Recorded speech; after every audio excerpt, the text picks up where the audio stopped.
রাজশাহীর বাঘা উপজেলার মণিগ্রাম উচ্চ বিদ্যালয়ের ভারপ্রাপ্ত প্রধান শিক্ষক আব্দুস সামাদের বিরুদ্ধে অনৈতিক প্রস্তাব দেওয়ার অভিযোগ ওঠায় তিনি শিক্ষার্থীদের তীব্র বিক্ষোভের মুখে পড়েন।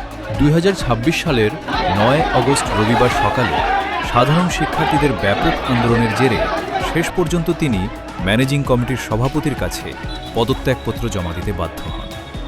পরবর্তীতে পুলিশ ঘটনাস্থলে পৌঁছে পরিস্থিতি নিয়ন্ত্রণে আনে এবং অভিযুক্ত শিক্ষককে উদ্ধার করে নিজেদের হেফাজতে নেয়।